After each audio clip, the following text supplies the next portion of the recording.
এমন একটা ছেলের সাথে মেয়ে বিয়ে দিছি, যে ছেলের কাণ্ডজ্ঞান বলতে তো কোনো কিছু নাই, আবার লজ্জা শরম বলতে কোনো কিছু নাই।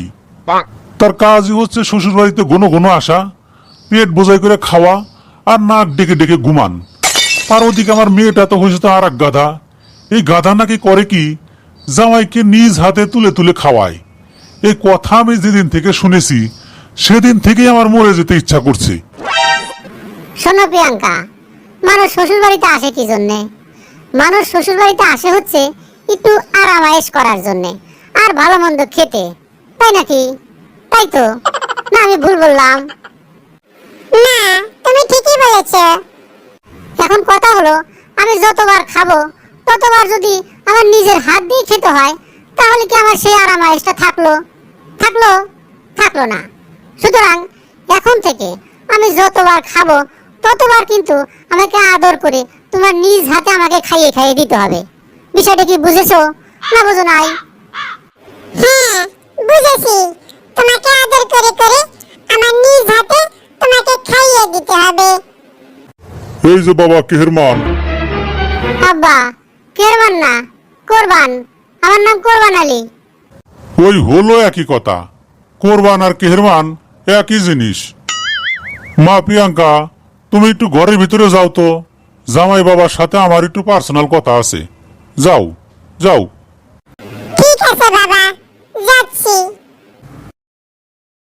বাবা কেহরমান নাকি কোরবান, অনেকদিন হলো তোমাকে আমি একটা কথা বলবো বলে ভাবছি। যদিও কথাটি শুনলে তোমার খারাপ লাগবে, তবু আমি কথাটি বলতে বাধ্য হলাম। কারণ দিন দিন তোমার কাণ্ডজ্ঞান দেখে আমি একেবারেই হতাশ, মানে সে লেভেলের হতাশ। কি ব্যাপার? শ্বশুর আব্বা আবার কি বলবে? আচ্ছা বাবা কোরবান, বলো তো, আচ্ছা তোমার কি লজ্জা শরম বলতে কোনো কিছু নাই?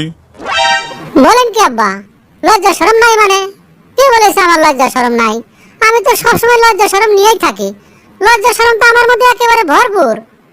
আপনি দেখেন না, লজ্জা আমি মেয়ে মানুষের সামনে যাই না, গেলে আবার বোরকা পরে যাই। সেটা তো আপনি নিজ চোখেই দেখেন।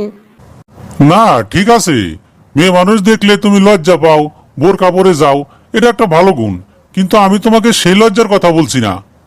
আমি বলতে চাচ্ছি, এই যে বিয়ের পর থেকে তুমি যে আমার বাড়িতে আসো, কোনো বাজার ঘাট করো না, শুধু বসে বসে খাও, তাও আবার নিজের হাতে খাও না, আমার মেয়েকে দিয়ে খাইয়ে নাও।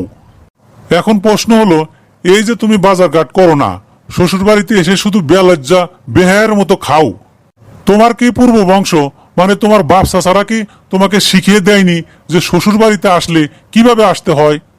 তারা কি তোমাকে শিখায়নি যে শ্বশুর বাড়ি আসার সময় বড় বড় রুই মাছ, বড় বড় বোয়াল মাছ ব্যাগ ভর্তি করে বাজার ঘাট করে আসতে হয়? এটা কি তোমার পূর্বপুরুষরা তোমাকে শিখিয়ে দেয়নি? আব্বা, আপনার কথা শুনে তো আমি হাসি পাচ্ছি। হাসি পাচ্ছ মানে? আব্বা, আপনি বলেছিলেন আপনার কথা শুনলে আমার মন খারাপ হবে, কিন্তু সত্যি সত্যি বলছি, আপনার কথা শুনে আমি আসলেই হাসি পাচ্ছি। শোনেন আব্বা, আপনি মনে হয় ভুলে গেছেন, আমি কিন্তু যৌতুক ছাড়া বিয়ে করেছি। যৌতুক ছাড়া বিয়ে করেছো তো করেছো, এখানে আবার যৌতুকের কথা আসলো কোত্থেকে? আছে আব্বা, আছে, যৌতুকের কথা এখানে আছে। শোনেন আব্বা, আমি যদি যৌতুক নিয়ে আপনার মেয়েকে বিয়ে করতাম, তাহলে যে বললেন না বড় বড় রুই মাছ, বড় বড় বোয়াল মাছ, ঠিকই ব্যাগ ভর্তি করে সাথে নিয়ে আমি আপনার বাড়িতে আসতাম।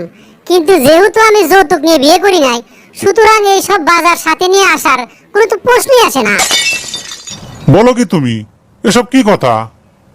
আব্বা, এটাই বাস্তব কথা, এটাই যুক্তিসঙ্গত কথা। আমাকে যদি বাজার করে গাড়ি ভাড়া করে আপনার বাড়িতে এসে খেয়ে যেতে হয়, তাহলে আমি বাজার করে আপনার বাড়িতে আসবো কি জন্য? আমি তো বাজার করে আমার বাড়িতেই তো খেয়ে নিতে পারি, নাকি? এ বলে কি, এ আবার কি ধরনের জামাই? আব্বা, আপনি চিন্তা করে দেখেন, আমি যুক্তিসঙ্গত কথা বলেছি না অযুক্তিসঙ্গত কথা বলেছি? হ্যাঁ, জামাই আমার কি শিক্ষা দিয়ে গেল?